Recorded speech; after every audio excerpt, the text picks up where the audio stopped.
आज आपण मलबेरीच्या प्लांटची रिपोर्टिंग करणार आहे। तुम्ही सविस्तर बघा, खूप छान रिपोर्टिंग करणार आहे। भरपूर कचरा भरलेला आहे या कुंडीमध्ये जेव्हा हे झाड लावलेलं होतं।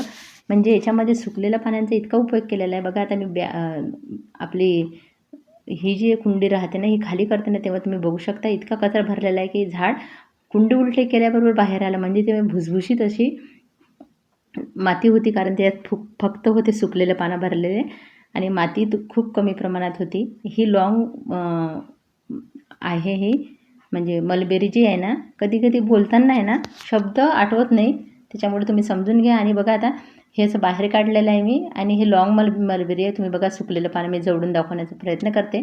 पूर्ण कुंडी पानांनी भरलेली आहे बघा, तुम्ही बघू शकता। काही प्लास्टिकसुद्धा गेलेलं होते, ते काढून टाकते। आणि अशा पद्धतीने उन्हाळ्यात मी भरपूर उपयोग केला होता अशा पानांचा। आणि तुम्ही मुळ्या बघू शकता इतक्या छान आलेल्या नाही याच्या। हे मोठ्या याच्यात लावण्याचं कारण म्हणजे याची जेव्हा वाढ होते ना, मोठे मोठे झाडं बागेमध्ये खूप सुंदर दिसतात आणि फळं तर येतातच, पण दिसण्यासाठी खूप छान वाटतं। म्हणून बघा मी फक्त काढली आणि अशी आपल्या मोठ्या ग्रो बॅगमध्ये ठेवली। उन्हाळ्यातच ही प्लॅनिंग केलेली होती, अशा मोठ्या ग्रो बॅग कचऱ्याच्या साहाय्याने भरायच्या। याच्यात सुकलेले पानं, किचन वेस्ट, परत उरलेलं अन्न, हे सर्व पद्धतीने ग्रो बॅग भरलेली होती। आणि तुम्ही अशी ग्रो बॅग भरून ठेवणार, नंतर झाड लावाल तर झाडसुद्धा खराब होणार नाही। लगेच लावल्यापेक्षा आधीपासूनच त्याची लावण्याची सुरुवात करायची। आता बघा अशा ज्या बकेटमध्ये सुकलेलं पानं वगैरे, त्यात पाणीसुद्धा साचलेलं आहे, हे सगळं काढून आजूबाजूला टाकते। आता काहीच झाडं नव्हते, थोड्या आंब्याच्या फांद्या तोडल्या आणि त्यासुद्धा साईडला टाकल्या, कारण ग्रीनमध्ये सुद्धा नायट्रोजनचं प्रमाण खूप असते आणि त्याच्यामुळं झाडांना हिरवळ निर्माण होते। बघा किती फांद्या मी तोडून आणलेले आहे, कारण आता कचऱ्याचे मला कमी पडत आहे। आता असं झालं की कुंड्या आहे पण कचरा नाही, कारण कचरा इतका उपयोग करते ना मी बागेमध्ये, तर तो उरतच नाही आता। त्याच्यामुळं बघा मी थोड्याशा ह्या फांद्या तोडल्या। खरं तर मला थोडेसे कडुलिंबाचे पानंसुद्धा तोडून आणायचे आहे, नंतर साईडला टाकून देईन। कारण याच्यामध्ये मी ना निमखले टाकली ना काही विशेष काळजी घेतली, कारण ह्या झाडावर माझा इतका विश्वास आहे की हे झाड खराब होणार नाही। कारण हे बघा वेगळ्याच पद्धतीचं झाड आहे ना मलबेरीचं, हे खराब होणार नाही। आणि एक मी छोटंसुद्धा लावलं होतं, त्याला मागच्या वर्षी फळं आले होते। येताना मात्र ते झाड इतक्या खराब प्रमाणात आलं होतं, मला वाटलं ते जगणार नाही। ते जगलं छान, पण उन्हाळ्यात काय झालं, उन्हाच्या दिशेला त्याला इतकी ऊन मिळाली की ते हळूहळू खराब व्हायला लागलं।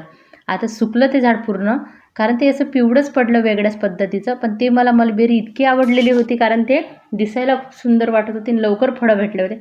बघा आता या बॅगमध्ये काही झाडं लावले होते आणि ते बॅग खाली केली आणि ते सगळं याच्यामधला जो कचरा होता, सुकलेले पानच होते, तो सगळा याच्यामध्ये ठेवू। अशा पद्धतीने आपण ग्रो बॅग भरल्यानं आपल्याला माती खूप कमी लागते। याच्यामध्ये मी खरं तर मातीचा उपयोग केला नाही असं म्हणायला हरकत नाही, कारण ज्या कुंड्यामध्ये कचरा भरलेला होता तोच याच्यामध्ये उपयोग केलेला आहे।